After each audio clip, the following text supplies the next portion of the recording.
Hello, welcome to Simply Awake, the Liberation Laboratory. I'm John Labman. I'm here in Eastern Pennsylvania on Friday, the 10th of January, 2025. And today I want to talk about the fact that a liberated person, in my experience, needs both the wisdom of psychology for the left brain and the wisdom of spirituality for the right brain. Anatomically, we seem to be able to connect to the divine because of right brain capacities. But without the left brain, we can't bring that divinity into three-dimensional life. And the left brain is so often what obscures us from even understanding that we have a connection to the divine, the absolute Buddha nature, whatever you want to call it. So I've made it my mission, and it is the forefront of my work and purpose, to combine both spirituality and psychology so that, so that liberated people are not only in touch with their divinity, but able to function reasonably well as human beings. So what happens when people come and see me is that I start with, where are they now? What are they struggling with? What do they need? What are they desperate to solve?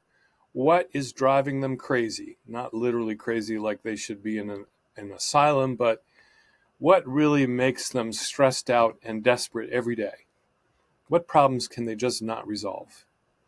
Typically, these problems involve some set of thoughts about some circumstance that happened in the past or might happen in the future, and a whole lot of emotion about the same stuff. And if you've listened to some of my other videos by now, or my podcasts, or read my column Simply Awake on Substack, you'll notice that I tie false thinking or false thoughts together with negative emotions, what we consider negative as humans: fear and its subsets, anger and its subsets, and grief or sadness and its subsets. So when your mind generates a thought, and by the way, there's nobody in there cranking those thoughts out. Just take a look and you'll see the thought just originates, seems like from nowhere, from the ethers. That thought originates, it may be true, but psychologists and spiritual teachers will tell you that 90 to 99% of what the mind generates is a subjective falsehood. Okay, again, because words are only a representation of reality, but even the words that you use so that your mind's generating are simply false, even as a decent representation of reality. So when a thought arises in your mind and it's false, it's generally going to cause some kind of negative emotion. It's going to cause a physiological contraction, which I'll exaggerate. It's something like this. Usually an adrenal release, as I was talking about yesterday, but also adrenaline can lead to either fight or flight, either anxiety or anger. Sometimes people kind of waffle back and forth between the two, and often leads to sadness as well.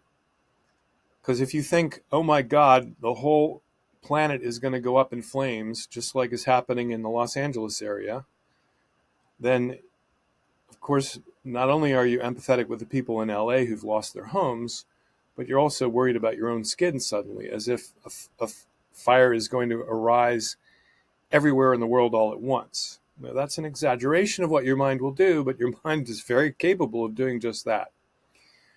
So we've got to deal with that stuff, because by the time we're 3 or 4 years old, we're just listening to this cacophony of thought in our head, and we don't often notice any other sense-oriented experience that's happening.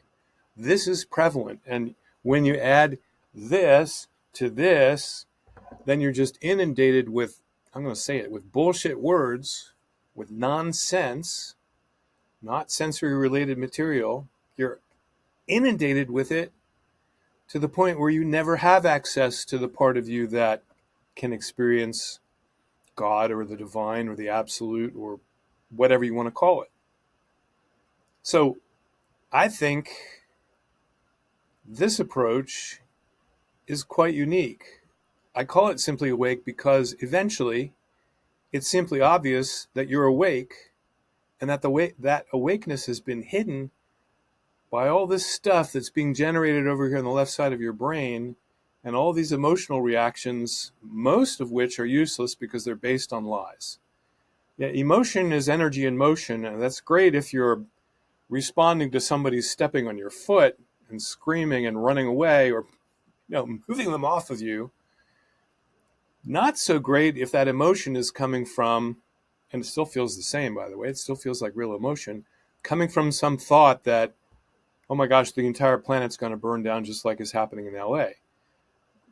That kind of emotion, that sort of panic is useless and is just riling you up and actually keeps you from experiencing the love, contentment, freedom, peace, and truthfulness that your right brain is always able. I don't even know how to say this. That's why I'm hesitating. It's always able to divulge. It's always able to produce those wonderful things that we always hope for. But all this left brain stuff is in the way of you experiencing a life of love, bliss, freedom, peace, contentment, and truth. So my work here at Simply Awake is for you to understand that the left brain needs to be mastered, and your thoughts and feelings need to be understood and worked with in a competent way so that you finally have access to the awakeness that is your birthright, to the union with the divine that you already are, that's been obscured or obfuscated by all this left brain stuff that's constantly going on. So there's the message for today. I hope you're going to have a lovely weekend, and at least a peaceful one. And, say a prayer for all the people in the world suffering, because there's certainly a lot of that going on. And prayers seem to make a difference. So, signing out from Hollycomb, Pennsylvania, I'm John Labman. Have a great weekend.